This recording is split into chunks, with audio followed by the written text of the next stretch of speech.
I gave my parents a luxurious one. We tripped to Europe with me when I picked them up to go to the airport. They told me they decided to go with my jobless sister instead of me. My mother smiled.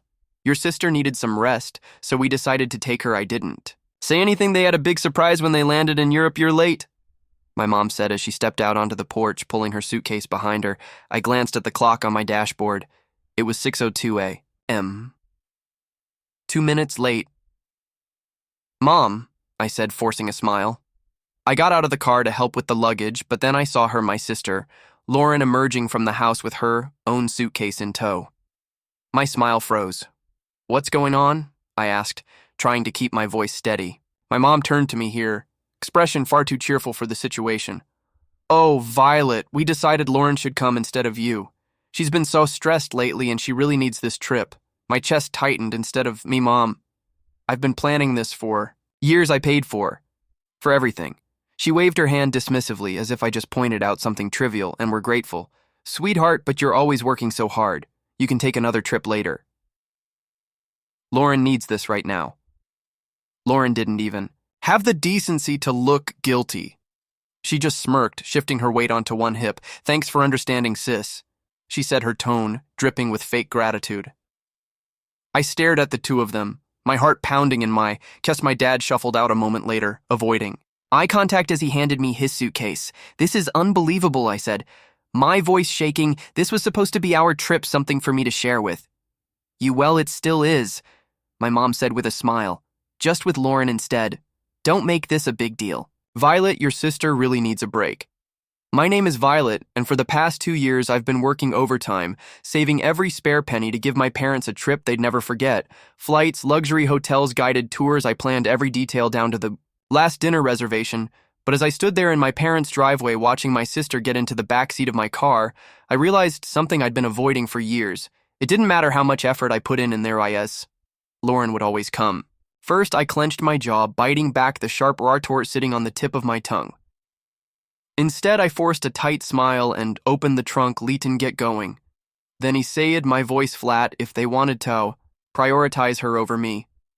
Fine, they could go with her. But I wasn't about to let them enjoy it. The drive to the airport was suffocatingly quiet, except for Lauren's incessant chatter. Oh my gosh, Mom, did you see that? TikTok about Paris. I can't wait to go shopping there, do you? Think we'll have time for that, or will the tours take up the whole day? My hands gripped the steering wheel tighter as I stared straight ahead, forcing myself not to say anything. My mom chuckled softly. Of course we'll have time. We'll figure it out when we get there. I bit the inside of my cheek. When we get there, they didn't even seem to notice I wasn't part of that we anymore at one point. My dad cleared his throat. Thank you for driving us, Violet. I know this probably feels unusual. I glanced at him in there, our view mirror. Unusual, that's an interesting way to put it. Dad, he didn't respond. He just shifted uncomfortably in his seat, probably wishing he hadn't spoken at all. Lauren leaned forward from the back seat, her voice grating. You're not mad, right? I mean, this is really big of you, letting me go. I could never have afforded this on my own. I clenched my jaw and forced a tight smile. Of course. Lauren enjoyed the trip. By the time we pulled up to the airport drop-off, Zonomy patience was hanging by a thread as I helped unload their luggage. My mom gave me a hug. Thank you for understandings. Sweetheart, this means a lot to us and to Lauren. I nodded stiffly. Sure, Mom, Lauren beamed as she wheeled her suitcase toward the entrance. Thanks, Violet. You're the best. I stood there watching them disappear into the terminal, my chest tight with anger and hurt. The ride back home was a blur. I replayed the conversation in my head over and over, each word cutting deeper than the last. This means a lot to Lauren. You're not mad, right? You're always working so hard. I parked in my driveway and sat in the car for a few minutes, gripping the steering wheel until my knuckles turned white. Then, without a second thought, I marched into the house, pulled out my laptop, and logged into every travel account I'd used to book the trip: hotel reservations, canceled tours, funded, airline upgrades. Nope.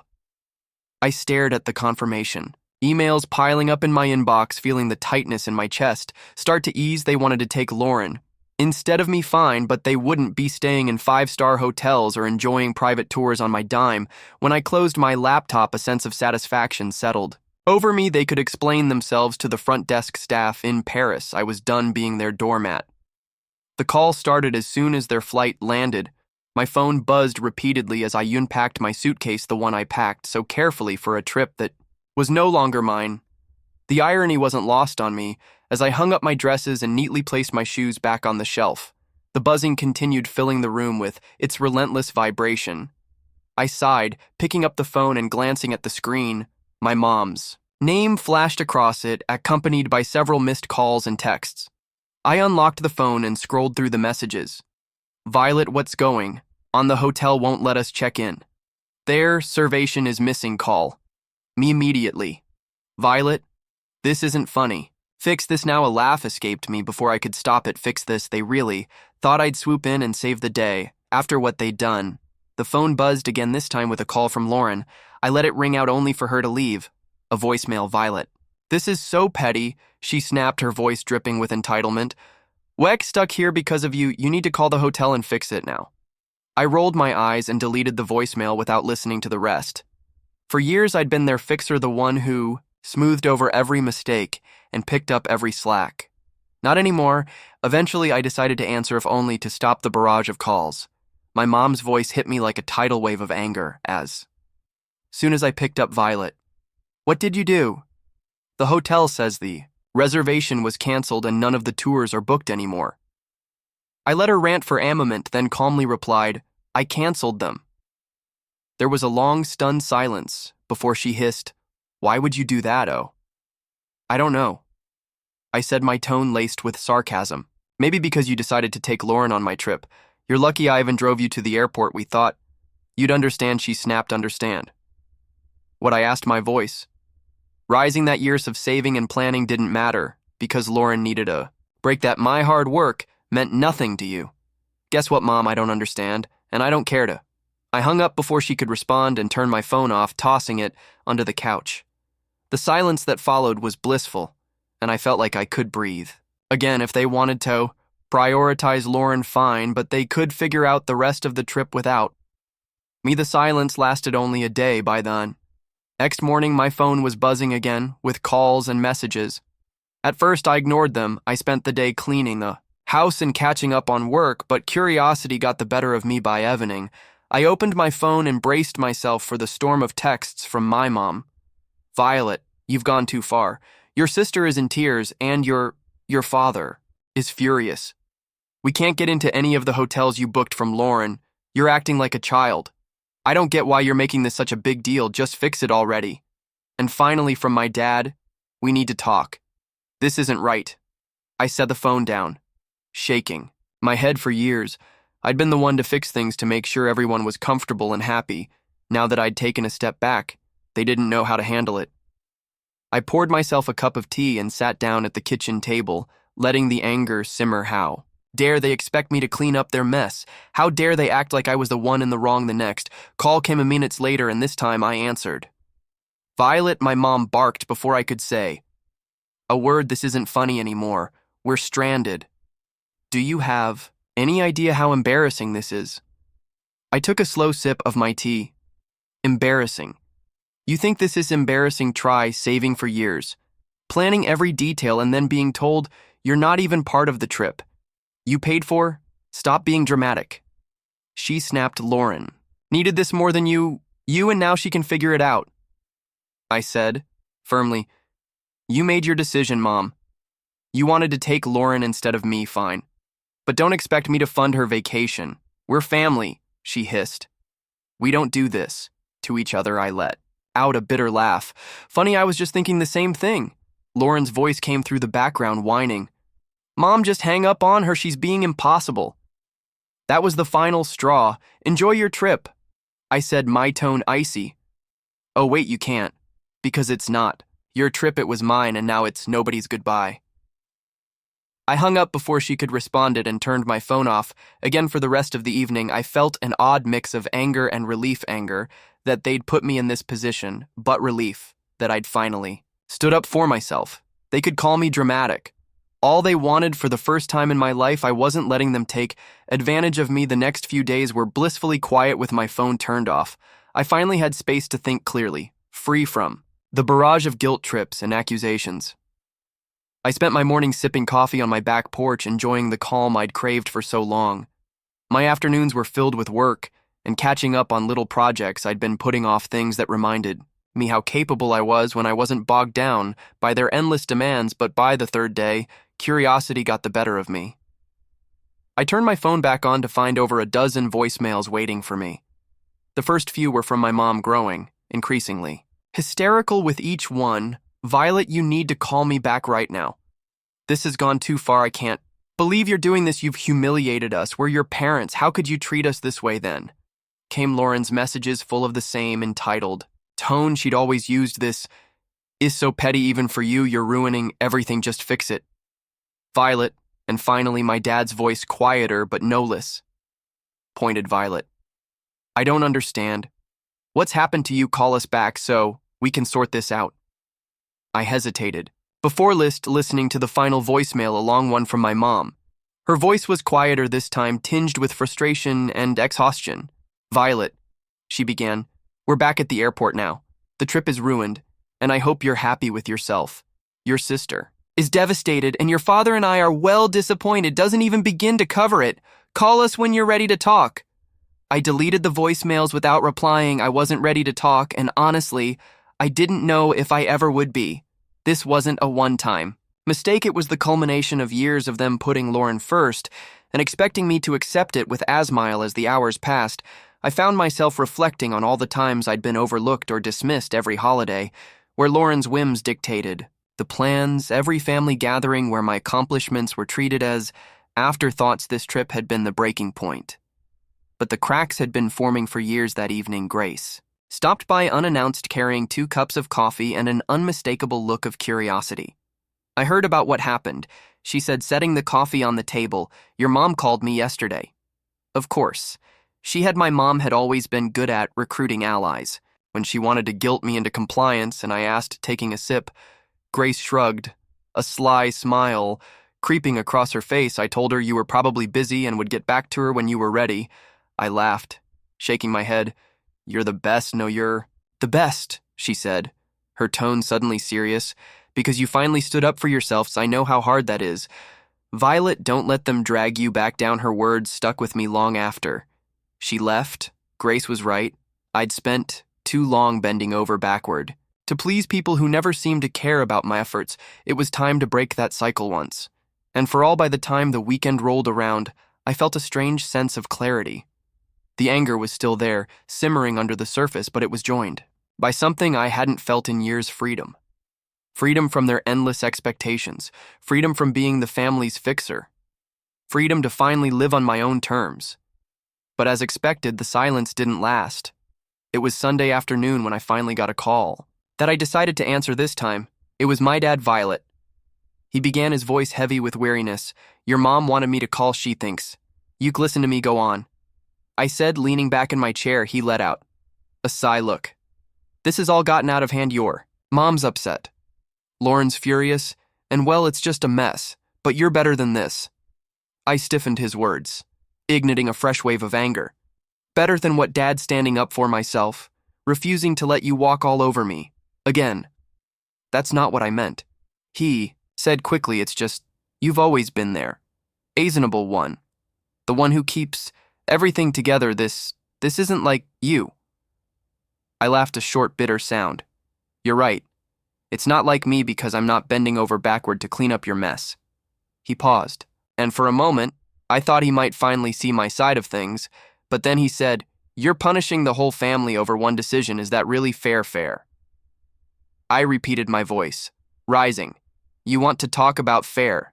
Was it fair when you and Mom decided I wasn't important enough to be part of the trip I planned? Was it fair when you replaced me with Lauren? Like I didn't matter. That's not what we were trying to do," he said, his tone defensive.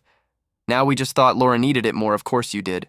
Isnapt, you always think she needs more attention, more support, more of everything, and I'm always the one expected to sacrifice for her, not anymore." The silence on the other end of the line was deafening. Finally, he said, "I don't know what you want me to say."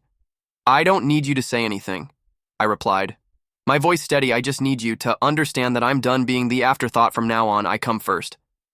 "Violet, goodbye, Dad." I ended the call and set the phone down, my hands trembling for the rest of the day. I let myself feel everything: anger, sadness, relief. It wasn't easy, but it felt like the start of something new. I wasn't the family's fixer anymore, and I wasn't going to be. They could figure out how to clean up their own messes when my parents and Lauren finally returned. I was waiting for them at their house. I'd parked in their driveway, sipping coffee and feeling surprisingly calm as I watched their taxi pull up as they stepped out, dragging their suitcases behind them. Their faces were a mix of exhaustion and irritation. Lauren was the first to speak. "Well, I hope you're happy, Violet," I raised an eyebrow, staying seated on the porch swing, happy about what our trip was a disaster, my mom snapped, waving her hand as if to brush the whole thing away. "We spent the entire week staying in dingy hotels and eating terrible food because we couldn't afford anything decent, and don't get me started on the tours." Lauren chimed in, crossing her arms. "Oh, wait, there weren't any. Do you know how embarrassing it was to show up and be told there was no reservation?" I took another sip of coffee, letting their complaints wash over me. "Sound SS rough," I said, finally, my voice calm. "But you wanted to take Lauren. Remember, I'm sure you all had some great bonding time." "That's not the point," my mom shot back, her voice rising. "You knew we couldn't. After all the things you'd planned, you set us up to fail." And I stood up, setting my mug down on the small table next to him. "No, Mom, I didn't set you up for anything. I planned a trip for the three of us, something special I'd been saving for years. You're the ones who decided to cut me out at the last second." My dad finally spoke up, his tone quieter but no less accusatory. "You didn't have to cancel everything, Violet. That was extreme, was it?" I asked, folding my arms. "Why should I have paid for a trip I wasn't even invited to? If Lauren needed it so badly, you should have planned it yourselves. You are lucky that I didn't cancel their turn flight." Lauren rolled her eyes. "You're so dramatic. It's just money, Violet, and you're so entitled." I shot back, my patience finally snapping. "Do you have any idea how much work and sacrifice went into planning that trip? Or do you just assume things magically appear for you because someone else takes care of it?" They stood there, stunned into silence. "For a moment, I've spent years being there. Responsible one," I continued, my voice steady but firm, "the one who fixes things, plans things, make sure everything runs smoothly, and you've spent just as long taking it all for granted. That's not fair." My mom started, but I held up a hand to stop her. "No, Mom, what's not fair is how you treated me. You chose Lar over me like always, so I chose to stop being your doormat. You didn't want me on the trip, fine, but you don't get to enjoy the benefits of my hard work without me." I grabbed my bag from the porch swing and turned to leave. "I'm glad you're back safely, but don't expect things to go back to the way they were." "I'm done," as I walked to my car. I heard them calling after me, their voices a mix of anger and guilt, but I didn't look back. The drive home from my parents' house felt strangely peaceful. For years, every visit had left me emotionally drained, but this time I felt lighter. I'd finally said everything I'd been holding in, and for once I wasn't worried about their reaction. When I got back to my house, he made a cup of tea and sat on the couch, replaying the confrontation in my head. They'd been so sure I'd fold, that I'd give in like always, but watching their stunned faces as I walked away was a reminder of how much I'd changed. They could be angry, hurt, or embarrassed. It didn't matter anymore. I was done living my life to meet their expectations. The next day I got a call from Grace. "How'd it go?" she asked. Not bothering with pleasantries, I laughed, leaning back against the kitchen counter. "Exactly like you'd imagine. They're furious, Lauren's pouting, and Mom is probably trying to figure out how to guilt me back into line." Grace let out a snort. "Let her try. You've got a backbone now, and I'm here to make sure it stays in place." I grinned, grateful for her unwavering support. "Thanks, Grace. I mean it. You've been my rock through all of this." "Anytime," she said, her voice softening. "So what's disaster?" my mom snapped, waving her hand as if to brush the whole thing away. "We spent the entire week staying in dingy hotels and eating terrible food because we couldn't afford anything decent, and don't get me started on the tours." Lauren chimed in, crossing her arms. "Oh, wait, there weren't any. Do you know how embarrassing it was to show up and be told there was no reservation?" I took another sip of coffee, letting their complaints wash over me. "Sound SS rough," I said, finally, my voice calm. "But you wanted to take Lauren. Remember, I'm sure you all had some great bonding time." "That's not the point." My mom shot back, her voice Rising, you knew we couldn't. After all the things you'd planned, you set us up to fail, and I stood up setting my mug down on the small table next to him. No, Mom, I didn't set you up for anything. I planned a trip for the three of us, something special I'd been saving for years. You're the ones who decided to cut me out at the last second. My dad finally spoke up his tone quieter, but no less accusatory. You didn't have to cancel everything, Violet. That was extreme, was it? I asked, folding my arms. Why should I have paid for a trip I wasn't even invited to? If Lauren needed it so badly, you should have planned it yourselves. You are lucky that I didn't cancel their turn flight. Lauren rolled her eyes. You're so dramatic. It's just money, Violet, and you're so entitled. I shot back, my patience finally snapping. Do you have any idea how much work and sacrifice went into planning that trip, or do you just assume things magically appear for you because someone else takes care of? They stood there stunned into silence. For a moment, I've spent years being their responsible one. I continued, my voice steady but firm, the one who fixes things, plans things, make sure everything runs smoothly, and you've spent just as long taking it all for granted. That's not fair. My mom started, but I held up a hand to stop her. No, Mom, what's not fair is how you treated me. You chose Lauer over me like always, so I chose to stop being your doormat. You didn't want me on the trip, fine, but you don't get to enjoy the benefits of my hard work without me. I grabbed my bag from the porch swing and turned to leave. I'm glad you're back safely, but don't expect things to go back to the way they were.